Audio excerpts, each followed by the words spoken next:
সোনা দাদাই কই?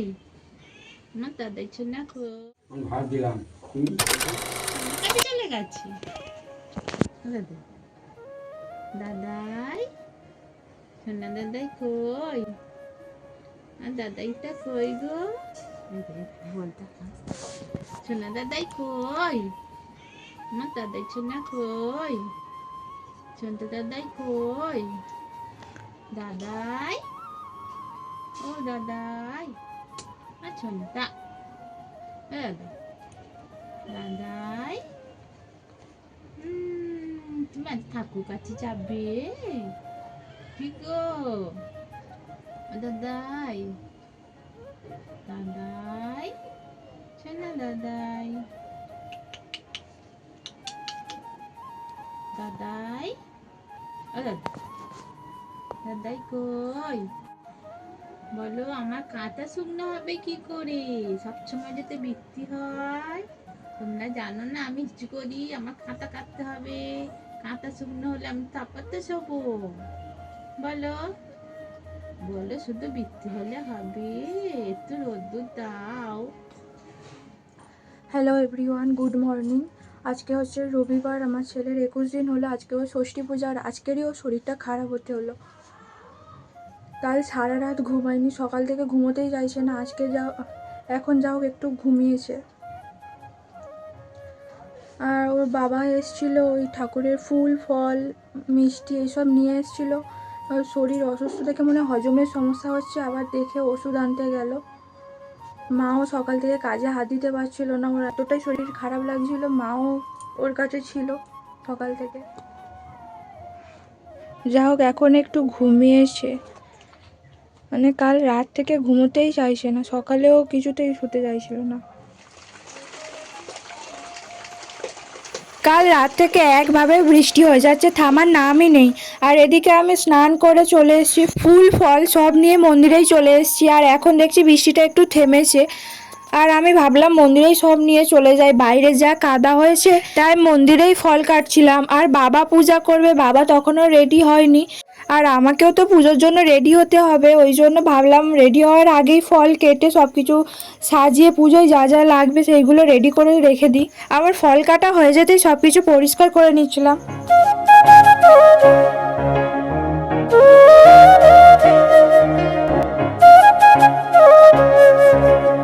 ফল কেটে নিয়ে ডালা সাজানো হয়ে গেছে, তারপর আতপ চাল নিয়ে 5 ভাগ করে দিয়ে দিলাম ডালার মধ্যে।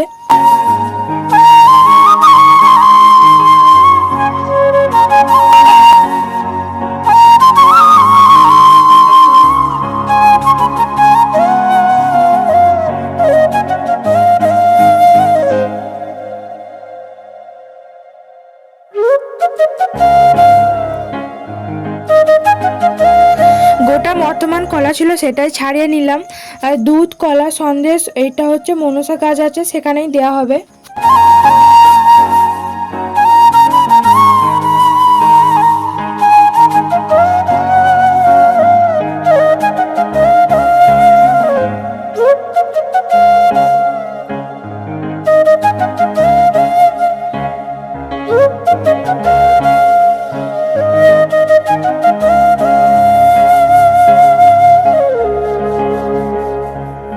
আমি সবকিছু সাজিয়ে দিয়ে চলে গেছিলাম রেডি হতে, ততক্ষণে বাবাও চলে এসেছিল।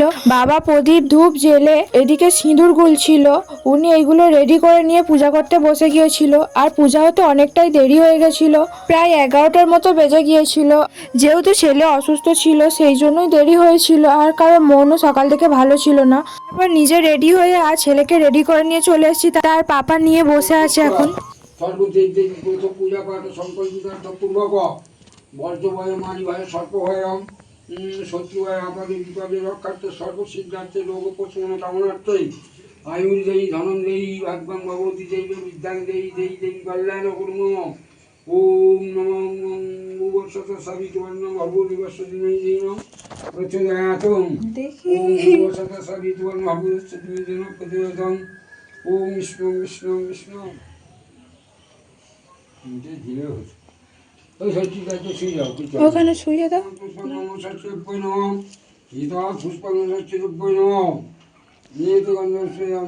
পূজা করতে যেতে হবে। এটা ভালো করে শুয়ে করে দেয় টালটা। জড়ায়ুটে সংযুক্ত মাত্র কীর্তি শিখরম লোচন ত্রাণ সংযুক্ত মাত্র পুষ্পবর্ণম পুণ্যেন সদাশিবম লোচন সুদৃষ্টিকরণ সর্বঙ্গম চন্ডা চন্দ্রক্র চন্দ্ররূপী চন্ডিকা ওম ঘিন দুর্গা জীবতাপনম বিপত্তারিণী দুর্গা। আমি এখানে বসে পড়েছিলাম আর অনেক রকম নিয়ম ছিল, আমি তো এসব জানি না, আমাকে চুল খুলতে বলা হয়েছিল, তারপরে কি করতে হবে ওইগুলো বাবাকে জিজ্ঞেস করছিলাম। দু হাত দিয়ে চুল কাটতে নিয়ে বলতে হবে না ষষ্ঠী দেবী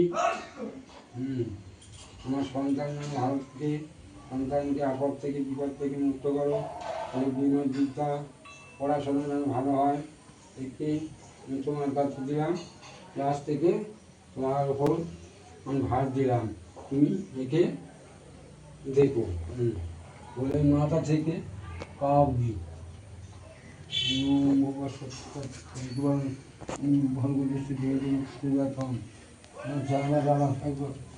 আবার সন্তানকে আপদ থেকে বিপদ থেকে মুক্তি করো, আমার সন্তান পড়াশোনা ভালো করে চাকুরি বাকুরি বানানো গর্ভবতী সেদিন যেন পেতে দাও। ভুব সরস্বতী চল দাঁড়াও এই তো বাবা কই অষ্টনাগমনের সাথে কথা বলুন।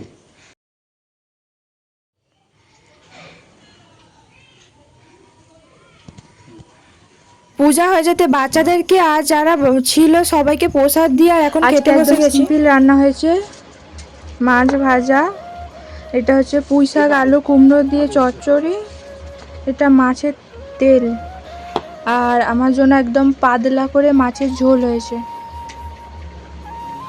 আর ভাত। চলো খেয়ে নি। খাওয়া হয়ে যেতেই ছেলেকে নিয়ে এখন আদর করতে বসে পড়েছে তার পাপা। আজ ভিডিওটা এই পর্যন্তই, ভালো লেগে থাকলে অবশ্যই চ্যানেলটা সাবস্ক্রাইব করে আমার পাশে থাকবে। দেখা হবে আবার নতুন একটি ভিডিওতে।